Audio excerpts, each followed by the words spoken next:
أعوذ بالله من الشيطان الرجيم. بسم الله الرحمن الرحيم.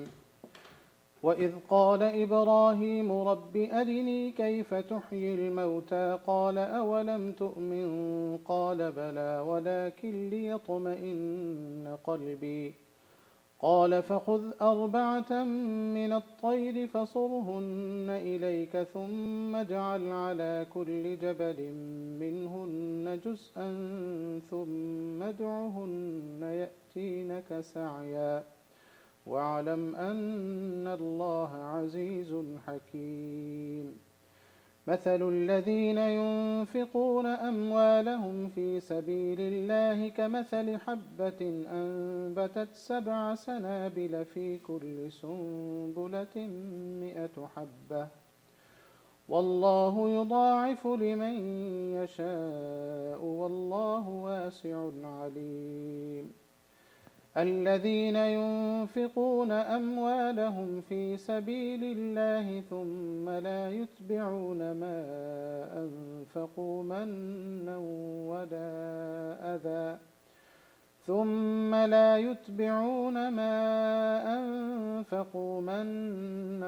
ولا أذى لهم أجرهم عند ربهم ولا خوف عليهم ولا هم يحزنون. قول معروف ومغفرة خير من صدقة يتبعها أذى والله غني حليم. يا أيها الذين آمنوا لا تبطلوا صدقاتكم بالمن والأذى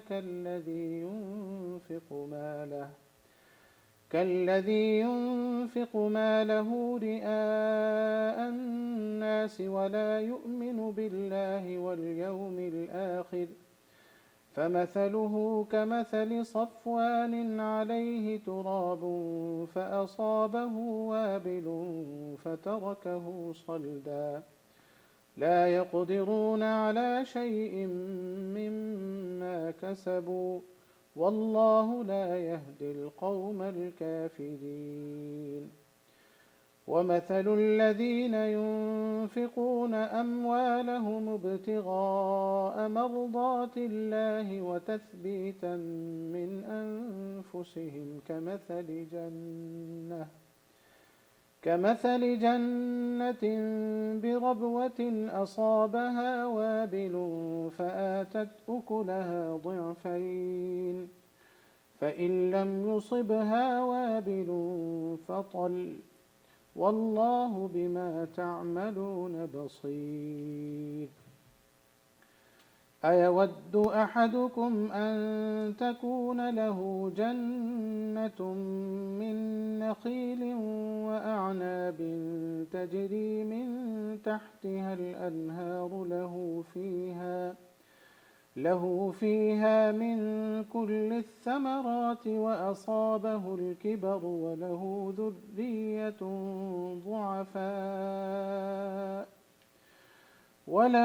ذرية ضعفاء فأصابها إعصار فيه نار فاحترقت كذلك يبين الله لكم الآيات لعلكم تتفكرون. يا أيها الذين آمنوا أنفقوا من طيبات ما كسبتم ومما أخرجنا لكم من الأرض ولا تيمموا الخبيث منه تنفقون ولستم بآخذيه إلا أن تغمضوا فيه واعلموا أن الله غني حميد. الشيطان يعدكم الفقر ويأمركم بالفحشاء والله يعدكم مغفرة منه وفضلا والله واسع عليم.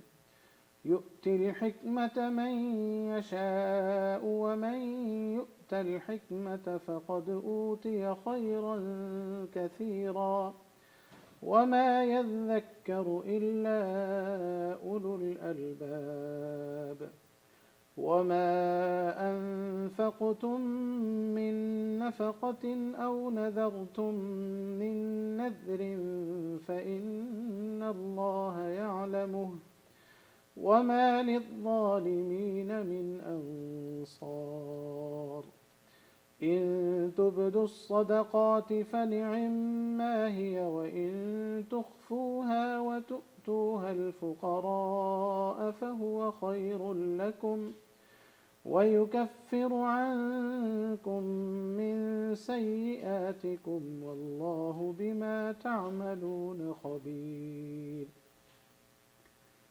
ليس عليك هداهم ولكن الله يهدي من يشاء وما تنفقوا من خير فلأنفسكم وما تنفقون إلا ابتغاء وجه الله وما تنفقوا من خير يوفى إليكم وأنتم لا تظلمون للفقراء الذين أحصروا في سبيل الله لا يستطيعون ضربا في الأرض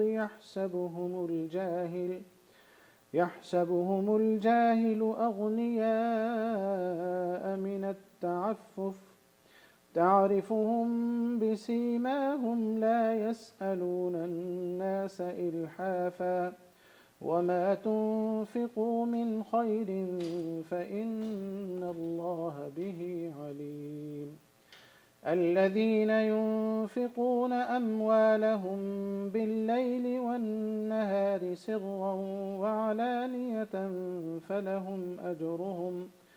فلهم أجرهم عند ربهم ولا خوف عليهم ولا هم يحزنون الذين يأكلون الربا لا يقومون إلا كما يقوم الذي يتخبطه الشيطان من المس ذلك بأنهم قالوا إنما البيع مثل الربا وأحل الله البيع وحرم الربا فمن جاءه موعظة من ربه فانتهى فله ما سلف وأمره إلى الله ومن عاد فأولئك أصحاب النار هم فيها خالدون يمحق الله الربا ويربي الصدقات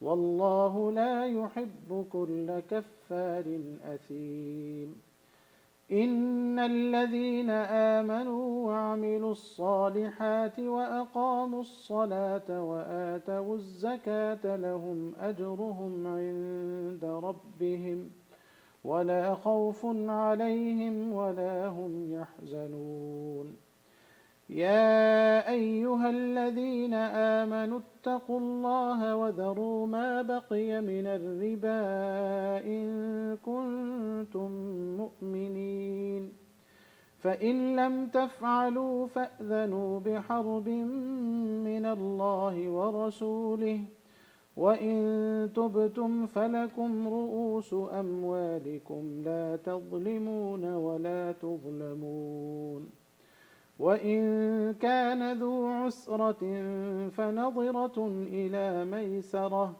وأن تصدقوا خير لكم إن كنتم تعلمون واتقوا يوما ترجعون فيه إلى الله ثم توفى كل نفس ما كسبت وهم لا يظلمون يا أيها الذين آمنوا إذا تداينتم بدين إلى أجل مسمى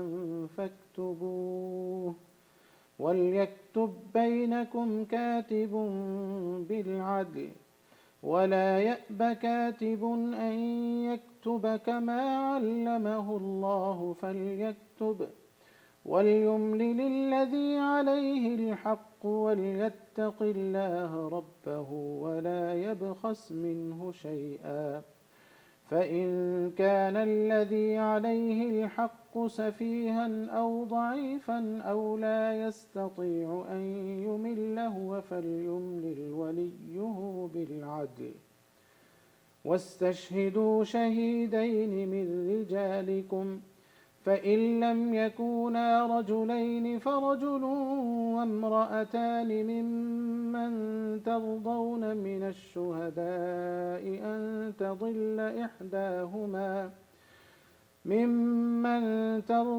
من الشهداء أن تضل إحداهما فتذكر إحداهما الأخرى ولا يأبى الشهداء إذا ما دعوا ولا تسأموا أن تكتبوه صغيرا أو كبيرا إلى أجله ذلكم أقسط عند الله وأقوم للشهادة وأدنى ألا ترتابوا إلا أن تكون تجارة حاضرة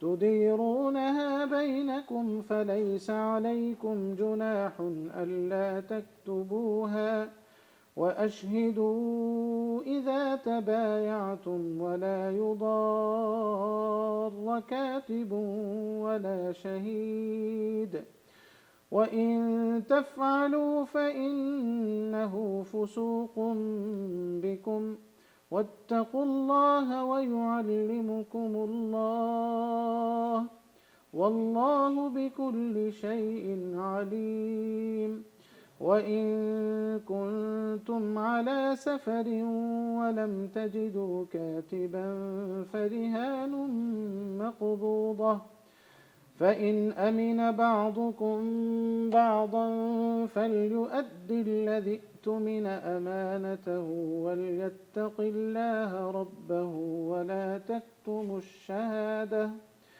ومن يكتمها فإنه آثم قلبه والله بما تعملون عليم لله ما في السماوات وما في الأرض وإن تبدوا ما في أنفسكم أو تخفوه يحاسبكم به الله فيغفر لمن يشاء ويعذب من يشاء والله على كل شيء قدير آمن الرسول بما أنزل إليه من ربه والمؤمنون كل آمن بالله وملائكته وكتبه ورسله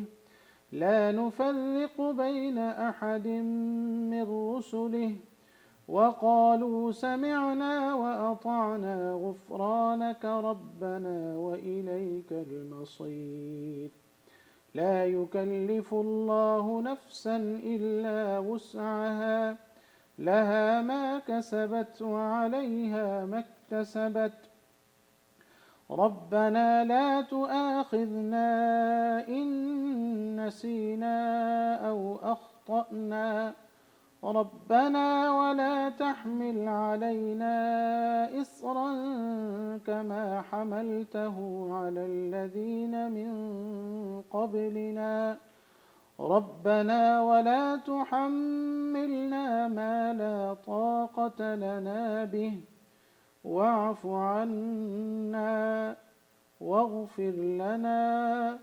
وارحمنا أنت مولانا فانصرنا على القوم الكافرين صدق الله العظيم. إن شاء الله Sheikh Saim Asif will join us for tafseer al-Quran. So please stand by.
السلام السلام عليكم ورحمة الله وبركاته.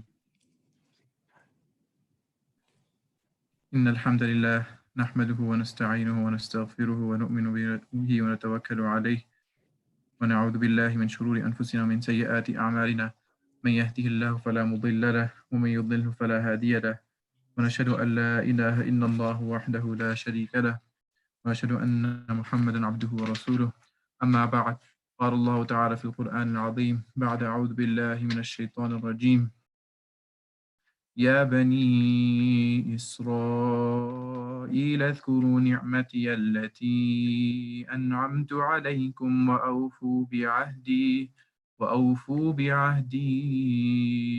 بعهدكم وإياي فارهبون صدق الله العظيم. My dear respected brothers and sisters, alhamdulillah, it's a great blessing of Allah once again to be speaking about the Quran, the book about which He says, لو أنزلنا هذا القرآن على جبل لرأيته خاشعا متصدعا من خشية الله. That if we were to reveal this book, this Quran, upon a mountain, then it would have been split apart out of fear of Allah subhanahu wa ta'ala. That is how great the meanings of this book is. So for us to be speaking about the meanings of this book every single day is a ni'mah of Allah. And like we mentioned earlier, the more we thank Allah for His blessings, the more He'll give us tawfiq and the more He will grant us these blessings. We apologize for the delay.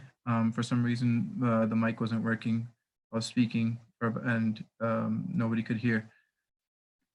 Now, moving forward, yesterday we spoke about the many different blessings, about 10 blessings that Bani Israel had, the many blessings that Bani Israel had, the many blessings that Bani Israel that had gotten from Allah subhanahu wa ta'ala. And, they had gotten blessing after blessing after blessing. And today we will learn what they did to thank Allah subhanahu wa ta'ala for these blessings. How did they respond to these blessings that Allah subhanahu wa ta'ala had given them? So inshallah, we will talk about 10 such instances of their disobedience and gratefulness despite getting all these amazing blessings that I had mentioned. And some of these disobediences we already mentioned because they're related to the blessings. So the first one we already mentioned, that they took the cow as God after Musa alayhi salam went to meet Allah. We told the story about how Musa alayhi salam went for 40 days. And at the end of those 40 days, he got the tablet in which the ahkam of Allah, the rulings of Allah subhanahu wa ta'ala were, the Tawrat. So now, despite, instead of them being thankful to Allah that He had granted their prophet a 40-day meeting with him, and then at the end of that, He had granted his book.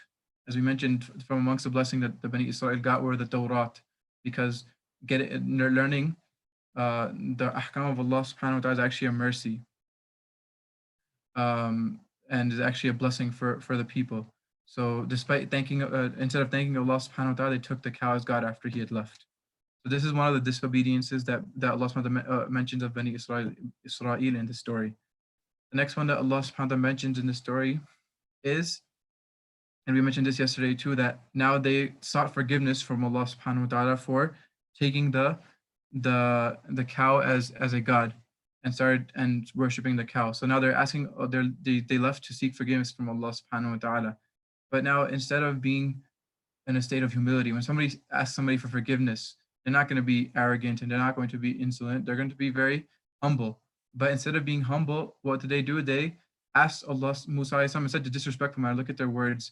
He said, لَن نُؤْمِنَ لَكَ حَتَّى نَرَى اللَّهَ جَهْرَةً. And they said, oh Musa, we will never, and they didn't even look at their wording. They didn't even say, Ya Nabi Allah, like our beloved Sahaba radiallahu anhum. You look at the way they addressed the Nabi sallallahu alaihi wasallam. They never just said, Ya Muhammad. They would say, Ya Rasulullah, Ya Nabi Allah, Ya Habib Allah, things like that. But if you look at the way Bani Israel, they addressed their prophet, they said, Ya Musa. They just said it with his name straight up. O Musa, لَن نُؤْمِنَ لَكَ حَتَّى نَرَى اللَّهَ جَهْرَةً. We will never believe in you until we see Allah subhanahu wa ta'ala with our very own eyes. So imagine they're going to seek Allah's forgiveness, and now they're asking, no, but we won't truly believe until we see Allah with our own eyes. Imagine the ungratefulness that they must have and the insolence they must have to say such things. Then we mentioned yesterday about the blessing that Bani Israel, um, I mentioned that Bani Israel, we mentioned that Bani Israel were getting the man and salwa. We mentioned what man is a type of dew that used to descend upon the leaf of the trees. It was sweet. And we mentioned salwa is a quail. So this is amazing food that Allah is literally sending from above. But now we see that they weren't even happy with this. Rather, what did they say? Ya Musa, lan nasbira, same thing. They didn't say Ya Nabi Allah, Ya Rasulullah, O Prophet of Allah. They just said Ya Musa, O Musa, lan nasbira ala ta'amin wahidin. فادع لنا ربك يخرج لنا مما تنبت الأرض من بقلها وقثائها وفومها وعدسها وبصلها.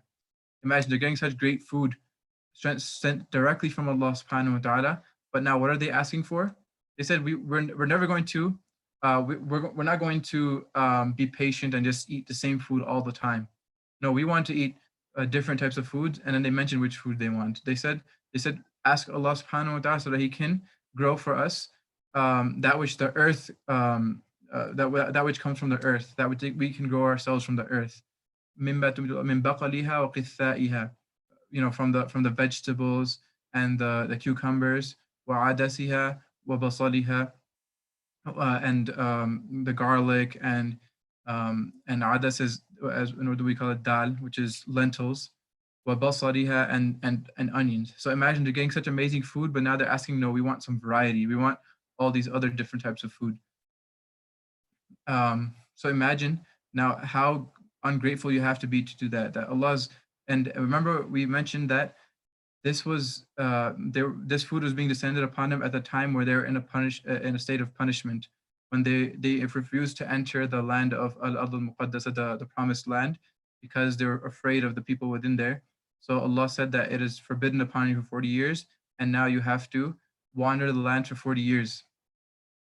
So in that state of punishment, Allah subhanahu wa ta'ala, despite punishing them, He's also having mercy on them and giving them this food directly from Him.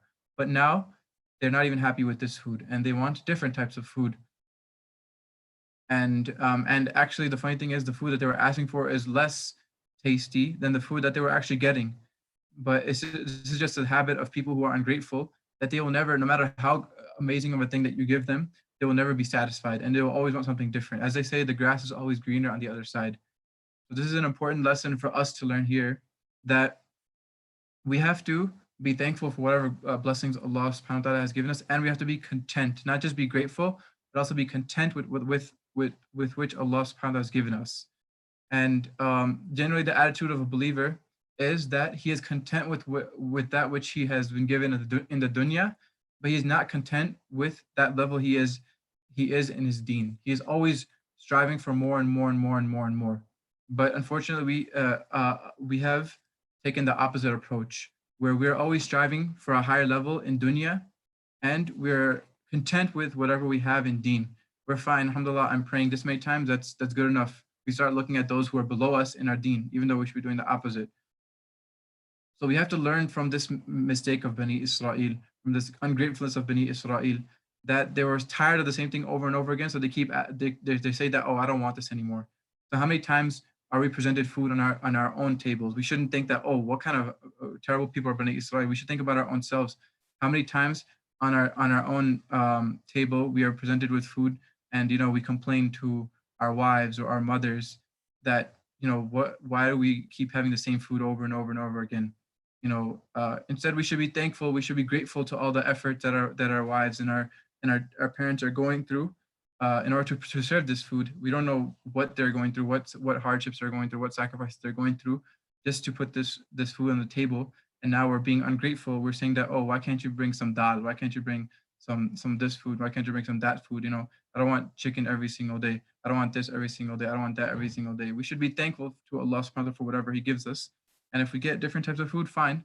But in general, we should be content with that which is in the dunya. So that's one thing we learn. Having qana'a, having contentness, being content with whatever Allah subhanahu wa ta'ala has given us. And not always wanting different things. The second thing, and this is a deeper lesson that one of my teachers had mentioned from this ayah. What is the real reason that Bani Israel wanted to get food that which can grow from the ground? right? If you look at it, man and salwa, both of these things, they can't grow from the ground. Rather, they have to, it just comes directly from Allah subhanahu wa ta'ala. So my teacher mentioned that the reason they wanted to start growing their own food rather than getting man and salwa is because in reality their yaqeen in Allah subhanahu wa ta'ala was not strong enough. They didn't they knew that man and salwa was coming directly from Allah, but they were fearing that, what if one day it just stops coming. Whereas that which they can grow with their own selves, they had more yaqeen and they had more faith in what their own hands can produce and what they can till with their own hands and what they could, all the seeds that they can sow with their own hand and they can harvest with their own hands. So at the end of the day, this came from their weakness in Allah subhanahu wa ta'ala's power, in Allah subhanahu wa ta'ala's generosity. And they thought that, what if Allah subhanahu wa ta'ala just stops this one day? Rather, we would rather just have a source of food which we can just sustain ourselves. So this is a lesson for us as well, that we should always have firm yaqeen in Allah subhanahu wa ta'ala, and our yaqeen in Allah should be greater than our yaqeen in what we can do. Because at the end of the day, we know that even whatever we are doing, we cannot do it unless Allah subhanahu wa ta'ala gives us the power to do so. Then the next disobedience of Bani Israel is that they disbelieved in the ayat. This is a general thing. And they killed the Prophet. And they killed the prophets, right? This is not talking about the Bani Israel in the time of Musa alayhi salam. The rest we're talking about in the time of Musa alayhi salam. But this is talking about in general, because we know that the lineage of Bani Israel extended from the time of Yaqub alayhi salam all the way till now. So Allah subhanahu wa ta'ala is speaking about different time periods where they actually had killed the prophets due to different reasons. And two of the names that the Mufassirin mentioned from amongst those that Bani Israel killed is Zakaria alayhi salam and Yahya alayhi salam. And obviously they were killed unjustly.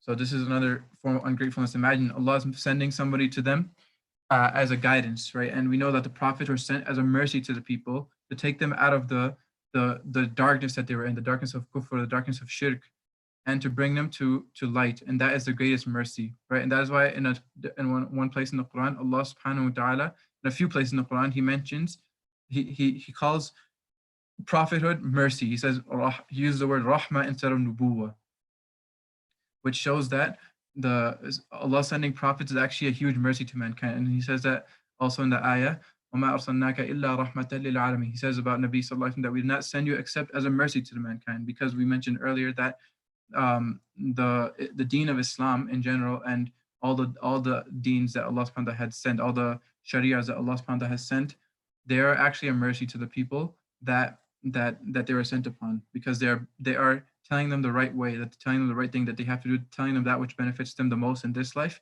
and the hereafter. So imagine, instead of thanking Allah for His blessing of sending a prophet, they killed the prophet. What could be a greater ungratefulness than this? Then another ungratefulness of Bani Israel is related to the story that I mentioned yesterday about how Allah subhanahu wa ta'ala, He, after the 40-year period in which the Bani Israel were wandering in the earth, He finally allowed them to come back into Bayt al-Maqdis and the promised land of Palestine, of Masjid al-Aqsa. And He said that, and He ordered them that in order to thank Him for His blessing, udkhulul baba sujjadan, that enter this door while you are prostrating. وَقُولُوا حِطَّةٌ, and He ordered them to say حِطَّةٌ, which means to forgive us for our sins. نَغْفِرْ لَكُمْ خَطَايَاكُمْ, we will forgive you for your sins. So now as I said yesterday that we will mention tomorrow what they said instead of what Allah subhanahu wa ta'ala ordered them to say. So they actually twisted the words, right? Allah told them to say what? Hittatun. Some narrations say that they said hintatun. Another narration says they said habbatun. Whatever the case is, they twisted the words, and so hintatun means wheat. So imagine, instead of saying forgive us for sins, they said a word that sounds very similar, trying to trick Allah subhanahu wa ta'ala, to make a fool out of Allah subhanahu wa ta'ala, and they said hintatun, wheat, instead of saying forgive us for our sins. And instead of entering in a manner where they're doing sajda or they're prostrating to Allah subhanahu wa ta'ala, they entered sliding on their behinds. So this was all due to their their lack of etiquette and adab with Allah subhanahu wa ta'ala. And this is another huge disobedience and ungratefulness from Bani Israel, that Allah subhanahu wa ta'ala is allowing them after such a long period that he finally allowed them to enter Al-Masjid al-Aqsa, but they can't even do such a simple thing as ask Allah for forgiveness. Rather, they have to even twist that as well. Then another thing that Allah subhanahu wa ta'ala mentions that Bani Israel did is that they distorted the words of the Torah. So there's a few specific things mentioned in the books. What did they twist from the Torah? And there's actually many books that are written by Muslims that detailing things in the Torah and the Injil that we have in front of us today that they call the Old Testament, New Testament. Things in there that are actually forged, and also pointing out all the inconsistencies and the contradictions that are within them.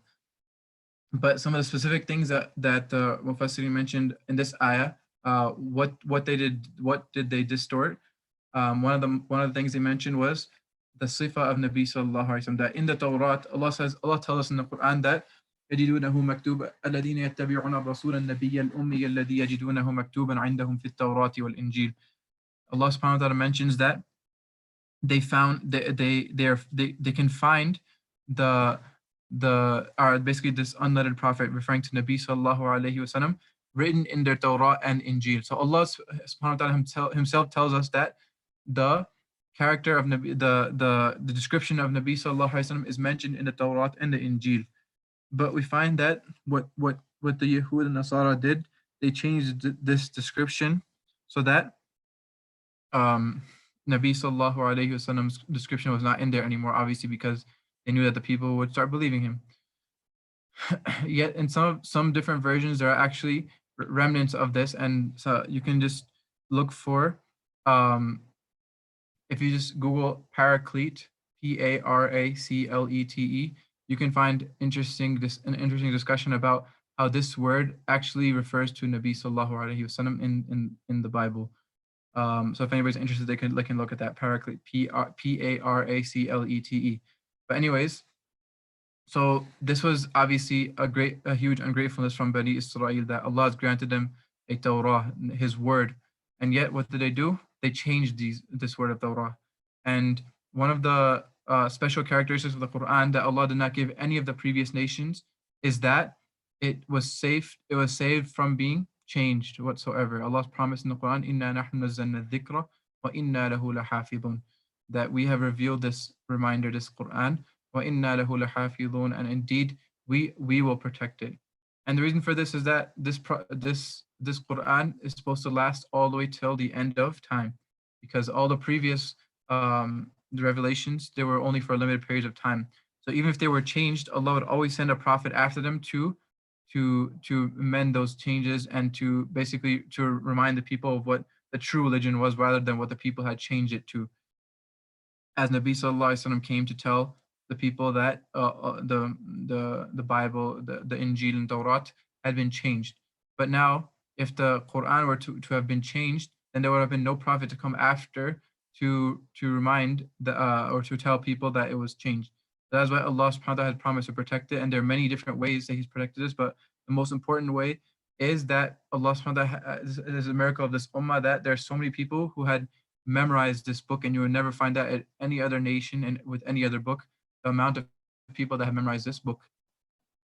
So that is a huge so that is a huge blessing from Allah subhanahu wa ta'ala upon our nation, that we should thank Him for, that He had granted us this Quran that is never changing. So anyways, so they distorted the words of the Torah. And another example mentioned is actually happened in the time of Nabi sallallahu alaihi wasallam, that one time a group of people, they came to Nabi sallallahu alaihi wasallam from the Yahud, and they said that this woman has committed adultery. So what is the ruling? And he said that he told him to bring the Torah and tell us the ruling from the Torah. We'll base it on your ruling. And so they hid the ruling. They made up some ruling. They said that, oh no, we just say that, just blacken their face and kick them out of the town. But Abdullah bin Salam was their rabbi, used to be their rabbi but he had accepted Islam, as I mentioned earlier. So he told Nabi Sallallahu Alaihi Wasallam that no, it is the hukum is actually they're hiding it. They put their hand on it. The hukum is actually for them to be stoned. So this is another example of them distorting the words of the Torah and trying to hide it. So they're distorting the words were in three different ways. One is that they used to add things that weren't there. The second is that they used to hide things that were there. And the third is that they actually used to completely delete things that weren't that were there. I mean, they used to just as if they never even existed.